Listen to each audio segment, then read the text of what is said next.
நிறையா, அவர் பேர் என்ன, நெல்லை ஜெபத்துறை, அப்புறம் இவர் ஜீவானந்தம், அப்புறம் இந்த ஒரு இப்போ இந்த புஸ்தகங்கள்லாம் எழுதுவார், சாம் ஜெபத்துறை, இவங்கெல்லாம் இருக்காங்க. பிரதர் இதை பற்றி என்ன நினைக்கிறீங்க? ஏன்னா இவர் பாம்பிலேருந்து வந்திருக்காருன்ற உடனே அவங்களுக்கு கொஞ்சம் சந்தேகம், இதெல்லாம் அசுத்தாவிகள் அப்படின்னு இருக்காரு. ஏற்கனவே மார்க்கு ரொம்ப வல்கரான ஆள், எங்கேயும் சண்டை இழுக்குதுன்னா அவரை அனுப்பினா போதும்.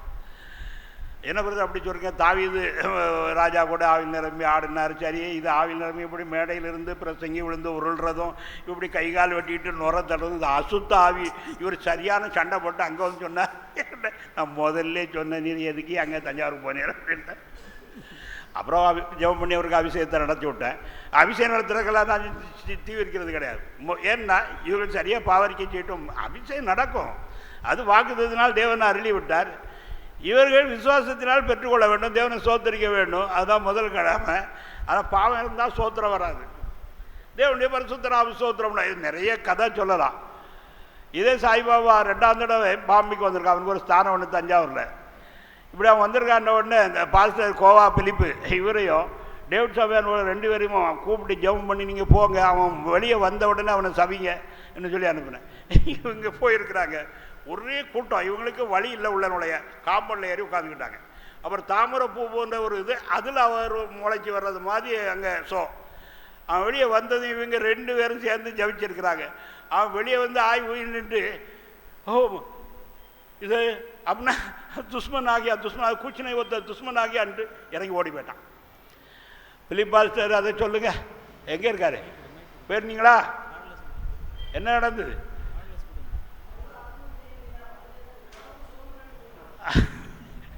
நான் என்ன சொல்கிறேன், அவன் பப்ளிக் மீட்டிங்கும் வைக்கிறது கிடையாது. ஆனால் ரகசியமாக ஒரு ஸ்தானத்துக்கு அவன் வந்திருக்கான்னு சொல்லிவிட்டு 2 பேரை அனுப்பினேன். அனுப்பி இப்படி இந்த வார்த்தையை உபயோகிச்சு கட்டிடுங்க அப்படின்னு சொல்லி.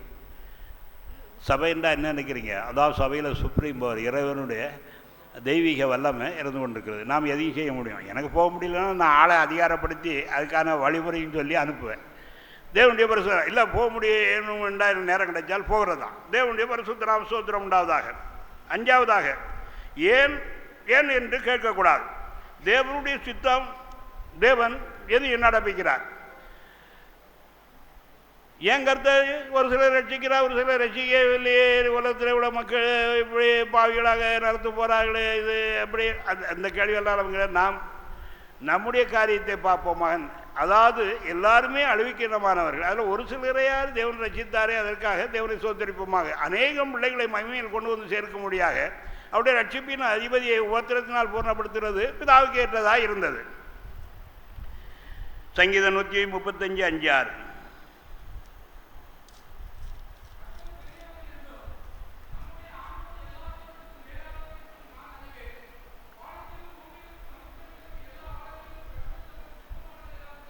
தேவனுடைய பரிசுத்த நாம ஸ்தோத்திரம் உண்டாவதாக.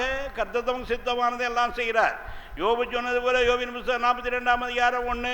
யோபினத்தில் சில கேள்வி கேட்டால், யோபு நான் தூளிலும் மண்ணில் இருந்து நான் உண்மை சுதிக்கிறேன், புத்தியனமாக பேசினேன் சொன்னார்.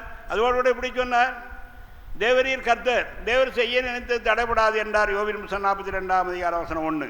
அப்பொழுது யோபு கர்த்தருக்கு பிரதியுத்தரமாக, தேவரீர் சகலத்தையும் செய்ய வல்லவர், நீர் செய்ய நினைத்தது தடைபடாது என்பதை அறிந்திருக்கிறேன். தேவனுடைய பரிசுத்த நாம ஸ்தோத்திரம் உண்டாவதாக. தேவனுடைய சர்விங் பவர், அதாவது அவருடைய ஏகாதிபத்தியம், சர்வ வல்லமை, அவருடைய சர்வ சுயாதீனமான சித்தம் உலகத்திலே நடைபெறுகிறது. அதற்காக நாம் தேவனை ஸ்தோத்திரிப்போமாக. நம்முடைய தேவன் நமக்காக எதையும் செய்ய ஆயத்தமாக இருக்கிறார். தேவன் புறம்பாக மாத்திரமல்ல, தம்முடைய ஜனங்களுக்காக உலக சரித்திரத்திலும் தலையிடுகிறார். இது இஸ்ரவேல் சரித்திரத்தில் நடந்த சம்பவம். அப்படியே நமக்காக தேவைப்பட்டால் அரசியலில் தலையிட, உலக சரித்திரத்தில் தலையிட தேவன் ஆயத்தமாக இருக்கிறார். நாம் கூப்பிட்டால் கேட்டால் இப்படி செய்வார். இறைவனை பற்றிய நம்முடைய விசுவாசம் என்றால், தேவ சித்தம் இது என்று அறிந்து அதை நடப்பிக்கும்படியாக ஜெபம் பண்ணி பூமியில் அதை நடப்பிக்க நாம் முடியும். தேவனுடைய பரிசுத்த நாம ஸ்தோத்திரம் உண்டாவதாக. அவருடைய சித்தம் பூமியில் நிறைவேற நாம் ஜெபிக்க வேண்டும் என்று சொல்லி தேவன் சொல்லுகிறார். நாம் ஜெபித்தால் உடனே அந்த காரியம் அப்படி நடக்கும். இப்போ சில காரியங்களில் நாம் ஜெபிக்கிறதுக்கு நேரம் இல்லை, ஜெபிக்க தேவனுடைய அனுமதியும் இல்லை என்று சொல்லலாம். ஏனென்றால் அதை பற்றி ஞாபகமே வராமல் போயிடுது. அதனால் விட்டு விடுறோம்.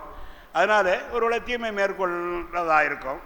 எப்படியும் தீமையை ஓவராக போயிட்டுனா அதை அடக்க முடியாது. தேவனத்தில் ஜெபம் பண்ணி நாம் அதை ஒரு முடிவு கட்ட முடியும். தேவனுடைய பரிசுத்த நாம ஸ்தோத்திரம் உண்டாவதாக. தேவன் மிகவும் நல்லவர். அவர் செய்கிறதெல்லாம் நீதி நியாயம். அவர் செய்கிறது சரி. ஏசாவை பாருங்க, அவன் பலிபீடம் கட்டினதாகவோ தேவனை கிளந்து கொண்டதாகவோ எங்கேயும் இல்லை. தேவபயமற்றவளாக இருந்தான். தன்னுடைய சுந்தர பாகத்தை சிரேஷ்டபுத்திர பாகத்தை அலட்சியமாக எண்ணி தம்பிக்கு விட்டு போட்டான். யாக்கோபு எப்படியா தேவ ஆசீர்வாதம் பெறணும், யார் தடவியாவது ஆசீர்வாதம் பெறணும் என்று சொல்லி அவருடைய ஒரே நோக்கம் இதுதான். ஆனால் பழைய ஏற்பாட்டு மக்கள் எல்லாரும் உலக பிரகாரமான ஆசீர்வாதத்தை தேடினார். நாம் உலக பிரகாரமான ஆசீர்வாதம் ஆவிக்குரிய ஆசீர்வாதத்தையும் தேடுகிறோம். ரெண்டும் உண்டாகிறது.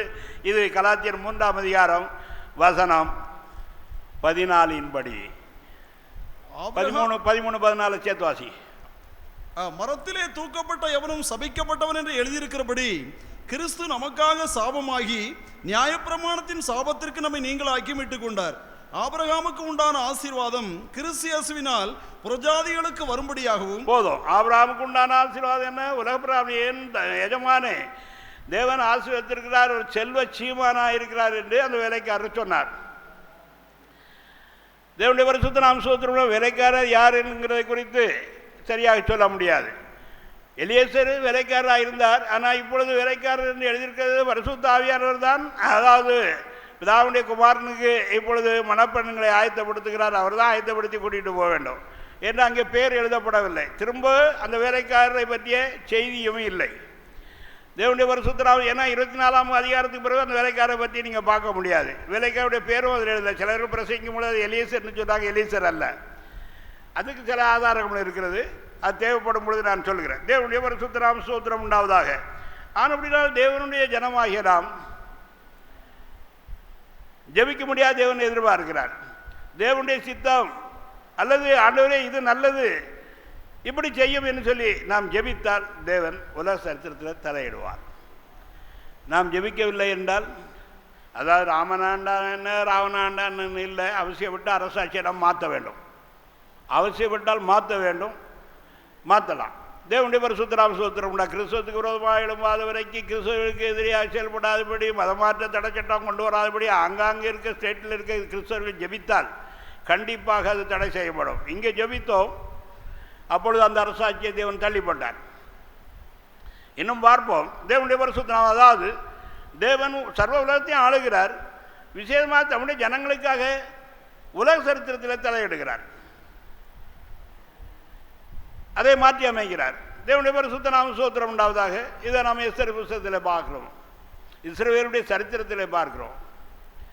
யோசியா எசேக்கியா போன்றவர்களுடைய ஆளுகையிலே அந்த சரித்திரத்தில் நாம் பார்க்கிறோம். அவர்கள் ஜெபம் பண்ண பொழுது கர்த்தர் கேட்டு யோசியாக்கியாவின் ஜெபத்தை கேட்டு ஒரு தேவதூதனை அனுப்பினார்.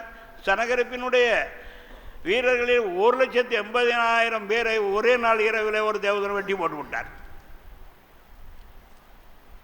அவன் திரும்ப போய் தான் தேவனுடைய கோயிலில் விரோத கோயிலில் அங்கே அவன் கும்பிட்ட உலகனுடைய பிறப்பாக இருந்த அவனுடைய பிள்ளைகளை அவனை வெட்டி போட்டார்கள். தேவனுக்கு விரோதமாக, தேவ ஜனங்களுக்கு விரோதமாக, தேவனுடைய ராஜ்யத்துக்கு விரோதமாக அவன் கொக்கரித்தான் ரப்சாக்காயை அனுப்பி. ஆனால் சனகரிப்பு முடிவு என்ன ஆயிட்டு அது முன்னாடியே கர்த்தர் ஏசாயா மூலமாக சொன்னார். ஒரு அவனை திருப்பி போக வைப்பேன், இப்படி அவனை கொல்லுவேன் என்று கர்த்தர் சொன்னார். வேதாகமத்தை நாம் வாசிக்கிறோம். என்ன எழுதப்பட்டிருக்கிறது? ஜெபத்திற்கு தேவன் பதிலளித்தார் என்று ஆதியாகமத்திலிருந்து வெளிப்படுத்தல் ஆகும் வரைக்கும் எழுதப்பட்டிருக்கு. சரியாக ஜெபித்தால், முறையாக ஜெபித்தால், ஜெபிக்க வேண்டியவர்கள் ஜெபித்தால் உலகத்திலே செய்ய முடியாத காரியம் ஒன்றுமே கிடையாது. எனக்கு அந்த பூர்ண விசுவாசம் உண்டு. தேவனுடைய பரிசுத்த நான் ஒரு ஏரியா போகிறேன்னா அவசியப்பட்டு கற்றுக்கிட்ட ஜெபிச்சுட்டேன்னா உடனே சீசனை மாற்றுவார். சில இடத்துல மழையே பெய்யும், அதே ரொம்ப தமாசாக இருக்கும். சில காலங்களில் மழையே பெய்யும். ஏன் பையன் சின்ன பையன் வந்திருக்கான், சரி கொஞ்சம் சுகமாக இருந்துட்டு போய்விட்டோம்னு உடனே ஏற்க மாட்டுவார். என்ன கேட்குற மாதிரி செய்வார். இது வழக்கமாகவே நடந்து கொண்டிருக்கிறது. நான் அடிக்கடி இது பண்ணுவேன். நானும் பால்ச சுந்தராஜ் அதோட மணியக்காரம்பட்டி போனோம். அது பால்ச சாமியுடைய ஊர்.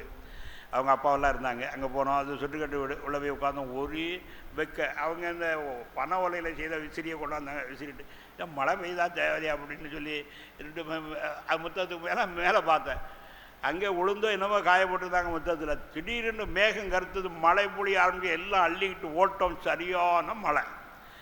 ஆக நாங்கள் சாப்பிட்டுக்கிட்டு எல்லாம் முடிஞ்சு ஜெபம் பண்ணிவிட்டு புறப்பட்டு வந்தோம் பஸ் ஸ்டாப்புக்கு. பஸ்ஸெல்லாம் ஒன்றும் வராதியா, வர்ற வழியிலே பஸ்ஸு சகதியில் மாட்டிக்கிட்டு நடந்து போங்க. ஆக 2-3 கிலோமீட்டர் நடந்து ரோட்டுக்கு போனோம் நாங்கள். ஆனால் எல்லா ஜனங்களும் ஆச்சரியம், ஏன்னா அது மழை காலம் இல்லை, மழை பெய்யறதுக்கு வாய்ப்பு கிடையாது. அது ஏற்கனவே வறண்ட இடம். அப்போ சாமியலுக்கு அது அவர் விளங்கிச்சா அங்கே இருந்தாரா என்னன்னு எனக்கு தெரியல, சாமியில் இருந்திருப்பார். நான் எதுக்காக சொல்கிறேன்டா, நான் சில வேளை பள்ளப்பட்டி போவேன். பள்ளப்பட்டிக்கு நான் போனால் உடனே மழை பெய்ய ஆரம்பிக்கும். அப்போ ஊர் ஜனங்கள்லாம் ஓடி வந்துடுவாங்க, அந்த பெரிய சாமியார் வந்திருக்காரு போல் இருக்குன்னு சொல்லி. ஆனால் அங்கே ஒரு பாஸ்டர் இருக்கும் பொழுது அவங்க முறையாக மரியாதை எனக்கு கொடுக்குறாதுனால அதுக்கு பிறகு நான் இன்னும் பள்ளப்பட்டிக்கு போகலை. ஒழுங்காக நடக்கலாம் அந்த பிராஞ்சிக்கு கர்த்தர் என்ன அனுமதிக்க மாட்டார். அதனால் நான் தேவனுடைய கட்டளையின்படி சித்தன்படி தான் போகிறதும் வருகிறதும். என் விருப்ப பிரகாரம் நான் எதுவும் செய்கிறதில்ல, செய்ய நான் விரும்புகிறது இல்லை. தேவனுடைய பரிசுத்த நாம ஸ்தோத்திரம் உண்டாவதாக. அதாவது இறைவன் பாவமும் வருகிறதற்கு தேவன் இடம் கொடுத்தார். தம்முடைய ஜனங்கள் தேவனுடைய சித்தத்தை அறிந்து பாவத்தை எதிர்க்கும்படியாக தேவனுடைய சித்தம் அவருடைய தீர்ப்பு அவருடைய வார்த்தையின்படியே நடக்கும் என்று நம்பி இதை புசிக்கிற நாளில் உங்கள் கண்கள் திறக்கப்படும் என்று சாத்தான் சொன்னான். ஆனால் பாவக்கண்கள் தான் திறக்கப்பட்டது. உண்மையிலே அவர்களுக்கு நன்மை தீமையை அறிகிற அறிவு இல்லை. நன்மை தீமை அறிகிற அறிவு இறைவனிடத்திலிருந்து மனிதன் பெற்றுக்கொள்ள வேண்டும். இப்பொழுது மனிதன் செய்கிற அநேகம் இது தீமையாகவும் அது நன்மை அல்ல. குஷ்பு நடிகை பெண்கள் கல்யாணத்துக்கு முன்பாகவும் உடல் உறவு செய்து அனுபவம் பெற்றுக்கொள்ளலாம்னு சொன்னார் என்று தமிழர்களாம் போராட்டம் நடத்தி அப்படி இப்படி என்னெல்லாம் கேஸு நடந்து சுப்ரீம் கோர்ட்டுக்கு போச்சு. சுப்ரீம் கோர்ட்டில் ஒரு ஜட்ஜி சொல்லுகிறான், இந்துக்காரன் தானே, அவனுக்கு என்ன அறிவு இருக்கும். சுப்ரீம் ஜட்ஜ் சொல்லுகிறான், நம்ம பகவான் கிருஷ்ணன் கூட ராதை கூட தானே வளர்ந்தார், குஷ்பு சொன்னது தவறில்லைன்னு. ஆனால் இன்னொரு கேஸு மேட்டூரில் நடக்குது, அது எப்படி முடியுதுன்னு பார்ப்போம். அது மேட்டூர்காரர் அதை கொஞ்சம் கவனிச்சு எனக்கு நியூஸ் கொடுங்க. தேவனுடைய பரிசுத்தம் அவன் என்ன சொல்கிறான் என்றால், விபச்சாரம் செய்கிறது பாவலைன்னா ராதை கிருஷ்ணனுடைய பொண்டாட்டி அல்ல, கிருஷ்ணனுடைய வைப்பாட்டி. ராதை கிருஷ்ணனுடைய குருவாகிய அயன் கோசாவுடைய மனைவி. அவளை கடத்தி கொண்டு போய் ஒரு தீவில் வைத்து தனக்கு மனைவியாக ஆக்கி கொண்டான். ஏற்கனவே சத்யபாமா இன்னும் பல பெண்கள் அவனுக்கு மனைவி உண்டு. ருக்குமணி என்ன நிறைய பெண்கள் உண்டு. ராதையோடு வாழ்ந்தா. அதனால் குஷ்பு சொன்னது எப்படி, இந்த ஞானிகள் அறிவாளிகள் பட்டத்தார்கள் இவர்களுக்கெல்லாம் நன்மை தீமை அறிகிற அறிவு இருக்குதுன்னு நினைக்கிறீங்களா? இந்த மனிதன் நினைச்ச நன்மை தீமை அறிகிற அறிவடைந்து தேவர்களைப் போல இருப்பீர்கள் என்று தேவர்கள் தெய்வமாகலாம், தெய்வத்திற்கு கீழ்ப்படிஞ்சு அடங்கியெல்லாம் ஒன்று இருக்க வேண்டாம், அவரோட ஒன்றும் கீழ்ப்படிஞ்சு இருக்கணும்னு அவசியம் இல்லைன்னு சொன்னான். தானே தேவனாகும்படியாக எண்ணி இந்த சாபத்தை வாங்கி கொண்டார்கள். எது நன்மை எது தீமைங்கிறது தேவனத்திலிருந்து நாம் பெற்றுக்கொள்கிறோம். தேவ வசனத்தினால் பெற்றுக்கொள்கிறோம். அந்தந்த சமயத்தில் பெற்றுக்கொள்கிறோம். தேவனுடைய பரிசுத்த நாம ஸ்தோத்திரம் உண்டாவதாக. இறைவனுடைய மக்களுக்கு நன்மை தீமை இன்னது நன்மையின்மை தீமை. இப்போது எது தீமை என்று மனிதன் அறிகிறாரோ அதையே அவன் செய்கிறான். எது நன்மை என்று அறிகிறானோ அதை செய்ய அவனுக்கு திராணி இல்லை, அது அவனுக்கு செய்யறதுக்கு பலன் இல்லை, அதை செய்ய மாட்டான்.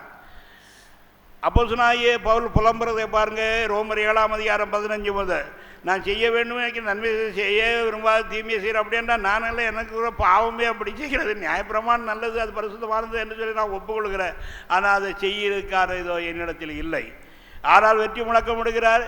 ஆயினும் தேவனுடைய ஆவியினாலே எல்லாவற்றையும் செய்ய எனக்கு பலன் உண்டு, எனக்கு விடுதலை உண்டு என்று சொல்லி 7ஆம் அதிகாரம் கடைசியிலையும் 8ஆம் அதிகாரம் 1-2-3 சொல்லுகிறார். அது எப்படி 3ஆவது வசனம் 8-3 அது எப்படி நியாயப்பிரமாணம் செய்யக்கூடாது, தேவனை செய்யும்படி தம்முடைய குமாரனை மாம்சத்தின் சாயலாகவும் பாவத்தை போக்கும் பலியாகவும் அனுப்பி பாவத்தை ஆக்கிரைக்குள்ளாக தீர்த்தார். அதாவது பாவம் முறியடிக்கப்பட்டிருக்கு. நமக்கு பாவம்ங்கிறது அது முழு பொருள். அந்த பாவத்திலிருந்து தான் பாவங்கள் உண்டாயிட்டு. இந்த பாவம் எப்படி மேலே உண்டாயிட்டு என்று சொல்லி நமக்கு தெரியவில்லை. அது முதல்ல சாத்தானுக்குள்ளே இருந்து கிளம்பினதாக தெரிகிறது. அவர் கொண்டு வந்து ஆதாம் ஏவாள் மேலே ஊதிவிட்டான். அந்த பாவத்திலிருந்து கோடிக்கணக்காக பாவங்கள் பெருகி கொண்டே போகிறது. ஆனால் கர்த்தராகிய இயேசு கிறிஸ்து பாவங்களை என்ன பாவத்தை முறியடித்தார் என்று எழுதியிருக்கிறது ரோமர் 8.